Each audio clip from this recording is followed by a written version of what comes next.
Madame, mademoiselle, monsieur, bonjour et bienvenue dans ce magazine où nous poursuivons notre découverte de ce droit spécifique qu'est le droit canon avec le professeur Louis-Léon Christians, professeur à la faculté de théologie de l'Université catholique de Louvain et titulaire de la chaire droit et religion. Peut-être, professeur, bonjour. Peut-être commencer par une question plus personnelle. Comment se fait-il qu'un homme comme vous ait souhaité à un moment donné se réfléchir et étudier le droit canon? Vous n'êtes pas prêtre, vous n'êtes pas chanoine, vous n'êtes pas évêque, donc vous êtes marié, père de famille. Oui, laïc, père de famille, mais ça tient essentiellement à quelque chose dont on a discuté la fois précédente, qui tient à la nouveauté. Donc moi j'ai terminé mes études de droit au moment où le code de droit canonique est promulgué. Pendant toutes les études de droit, on nous avait évoqué évidemment fréquemment le droit canon, mais toujours à l'imparfait, comme étant un élément majeur de l'histoire du droit européen.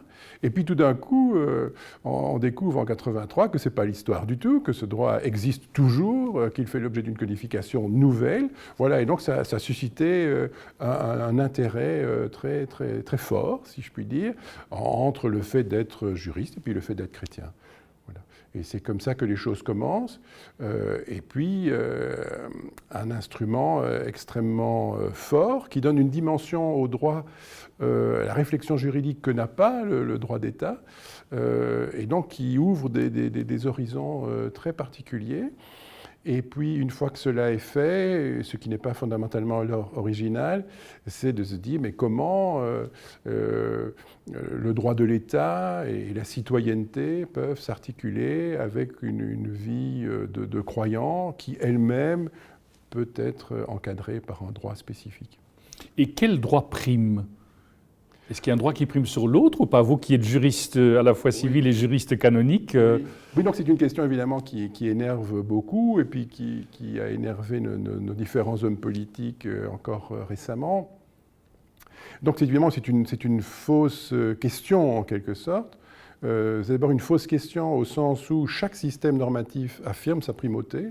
Donc on ne trouvera nulle part dans le monde, dans aucune religion, un système normatif qui dit que c'est le système normatif de l'autre qui l'emporte.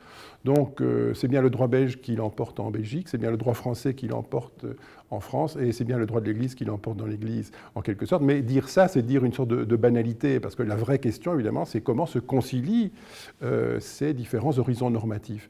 Et donc on pourrait comparer en quelque sorte le citoyen et le fidèle à ce que nous sommes lorsque nous sommes traversés par des champs d'ondes. Donc nous sommes traversés en permanence par des champs d'ondes divers, de télévision, de radio, de téléphone, etc.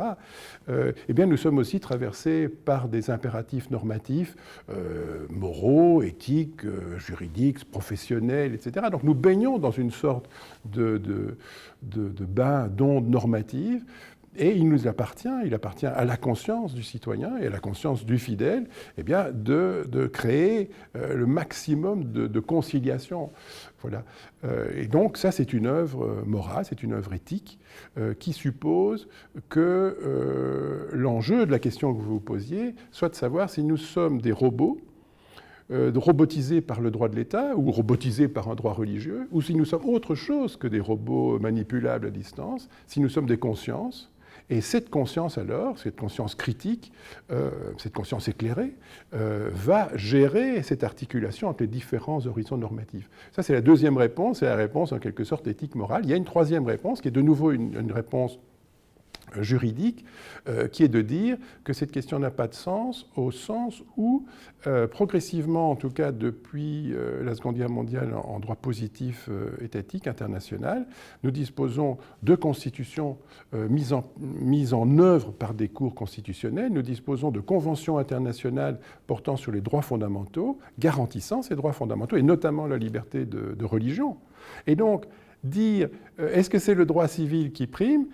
La question exacte est quand ce droit civil est-il conforme au droit international? Et dans ce droit international, le respect de la liberté de religion se trouve, et dans ce respect de la liberté de religion se trouve en partie, pas évidemment totalement, le respect du droit religieux, hein, en partie. Et donc voilà la boucle qui se boucle. Est respectable, est à respecter la norme civile ou religieuse qui est respectable.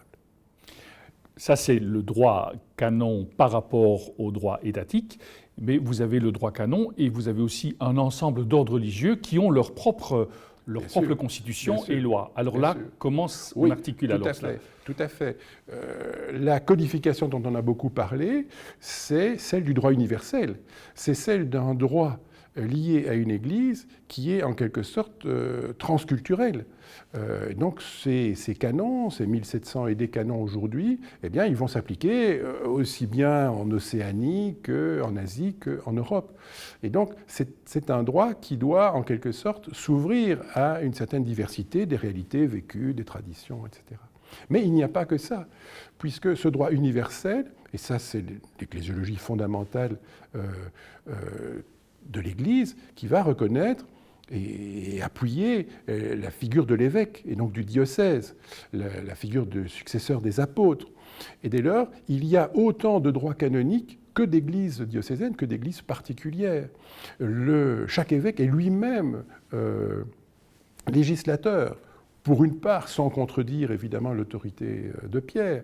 Et donc ce qui veut dire qu'à ce code universel, eh bien, s'ajoutent des milliers de droits particuliers qui sont les droits diocésains. Et puis comme vous l'indiquiez évidemment, il y a aussi une autonomie normative que la tradition de l'Église a toujours reconnue aux ordres religieux, qui disposent de leur propre constitution, de leur propre statut. Alors évidemment, il faut aussi, c'est toute la question de la subsidiarité, donc il faut que ces différents ordres normatifs puissent s'articuler sans contradiction, mais par ce biais du principe de subsidiarité, ça veut dire que l'essentiel de la normativité qui permet la vie quotidienne va être assuré, assumé par le législateur, si je puis dire, local, donc soit l'évêque diocésain, soit l'autorité religieuse.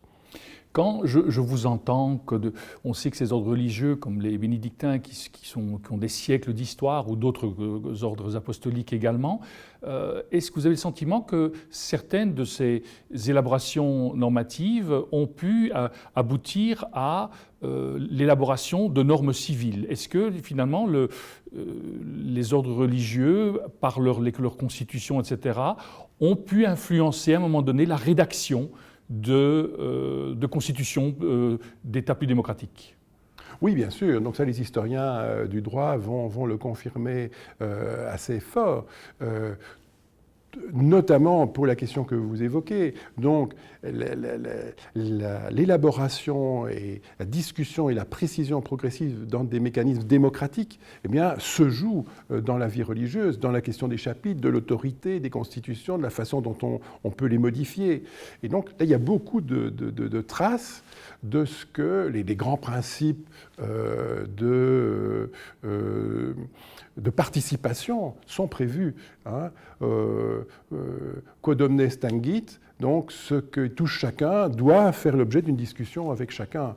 Donc il y a dans la tradition, voilà, seulement, donc il faut négocier, et c'est pour ça que ça se passe dans la vie religieuse, il faut négocier ces éléments de vie, disons, démocratique, ou on dirait synodale aussi dans l'Église, avec le respect de la figure des apôtres et de l'autorité particulière de Pierre. Donc voilà. Et donc ça aussi c'est une trace importante. Donc on parlait de la vie religieuse qui nous vient de loin, mais si on examine les choses au XXe siècle, eh bien le mouvement synodal, le renouveau du synode des évêques ou des synodes diocésains après le concile, c'est un élément majeur que les politologues appelleraient presque démocratie participative.